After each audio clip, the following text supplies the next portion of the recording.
Tadi saya sudah menawari Romo Petrus untuk berhomili, tetapi beliau mengatakan saatku belum tiba. Berarti memang belum saatnya untuk menyampaikan pada misa jam 9 yang di syuting itu. Tapi tadi pagi Romo Petrus sudah memimpin misa dan yang datang katanya banyak sekali, yang antusias begitu besar. Seperti juga dalam Injil hari ini, itu sangat menarik ya. Kisah yang klasik tetapi sangat menarik. Minggu yang lalu juga kisah yang sangat klasik, anak yang hilang yang kembali kepada Bapa, dan hari ini perempuan yang kedapatan berbuat zina.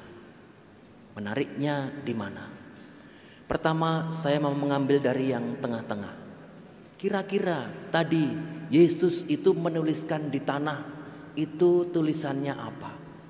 Ada yang tahu? Tadi kan Yesus menuliskan di tanah ya. Tulisannya apa kira-kira kalimatnya? Ada yang tahu? Yang kur? Enggak ada, saya pun juga enggak tahu. Saya ini juga wong pura-pura tanya aja loh, enggak usah dipikirkan, enggak ada yang tahu. Tetapi setelah itu Yesus mengatakan, siapa di antara kalian yang tidak pernah berbuat dosa, lemparkanlah batu pertama kali kepada perempuan itu. Tidak ada yang melemparkan, tetapi mereka satu persatu pergi meninggalkan perempuan itu, mulai dari yang tertua. Mengapa yang tertua kira-kira? Apakah yang tertua ini merasa diri banyak dosanya? Ataukah yang paling tertua ini sadar terlebih dahulu bahwa dia tidak layak untuk melempari perempuan ini? Yang kedua, tadi dalam kisah pertama, si perempuan ini tahu-tahu dihadapkan kepada Yesus dengan alasan dia berbuat zina. Mengapa ketika ia dituduh berbuat zina yang dibawa cuman satu saja? Kalau namanya berzina kan berdua ya. Maksudnya cuma satu. Yang laki-laki kemana? Yang laki-laki kemana kok nggak dibawa ke situ? Itulah diskriminasi pada zaman itu, bahwa perempuan itu memang selalu dinomor sekiankan. Ketika terjadi kesalahan, terjadi kasus tertentu, ya perempuan yang tetap disalahkan, yang dibawa ke muka umum, lalu mereka menghakimi perempuan yang berdosa itu. Itu untung belum sampai dilempari batu, tapi masih dalam rangka mencobai Yesus, menguji kebijaksanaan Yesus.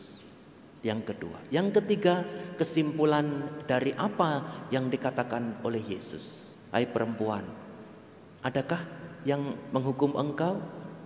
Tidak ada Tuhan, tidak ada. Pergilah, aku pun juga tidak akan menghukum engkau. Pergilah dan jangan berbuat dosa lagi.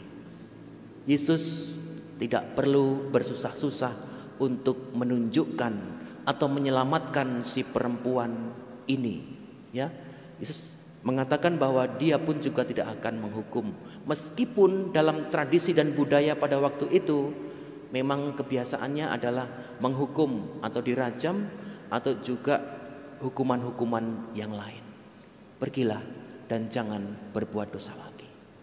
Saudara-saudariku yang terkasih, dalam hidup kita yang nyata setiap hari, apakah kita juga sekejam hukum yang ada pada zaman Yesus ini, menghakimi sesama kita dengan sangat-sangat kejam, dengan penilaian pribadi kita sendiri?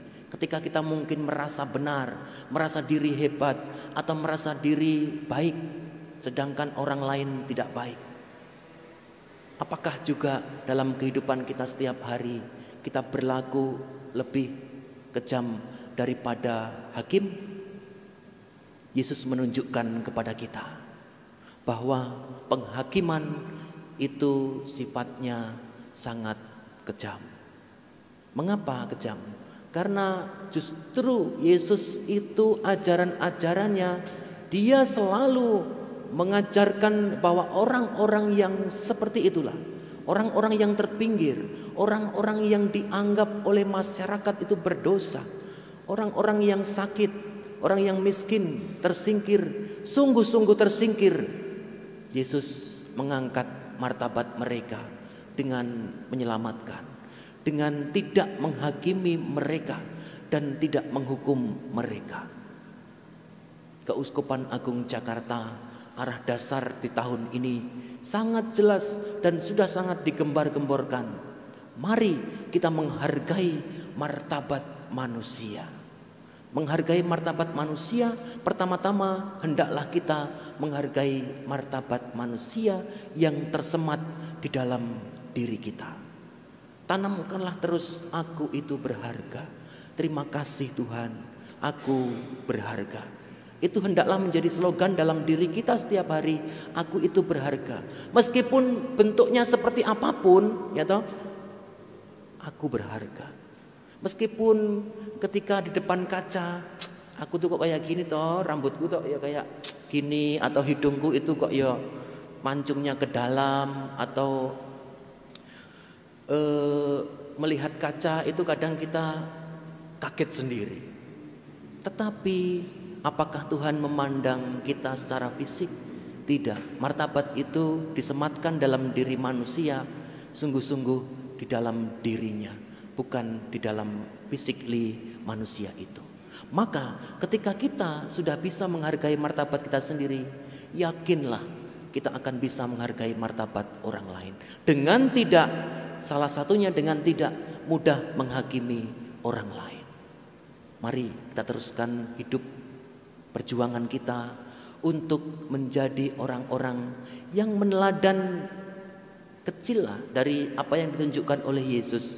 Yesus tidak mudah untuk menghakimi, tetapi Yesus memberikan sungguh-sungguh pengampunannya dengan cara tidak banyak berkata, dengan cara tidak perlu berkoar-koar, tetapi Yesus dengan santai, dengan tenang, dengan begitu kalem menunjukkan bahwa ternyata pengampunan itu mendatangkan rahmat. Berlomba-lombalah untuk menjadi pribadi-pribadi yang penuh dengan pengampunan, penuh dengan kemurahan hati, dan juga dengan penuh kasih yang nyata. Kasih yang ditunjukkan oleh Yesus adalah kasih yang nyata, bahwa di hadapan orang yang dianggap berdosa, dia sedikit pun tidak memikirkan yang negatif. Bertanyalah dalam hati, jangan-jangan kita mungkin berlaku seperti orang-orang Farisi atau orang-orang yang mau menghakimi Yesus, menghakimi perempuan itu, atau kita sudah memiliki hati yang hampir-hampir seperti Yesus, yang tulus, yang murni, yang penuh belas kasih. Tuhan memberkati kita semua. Amin.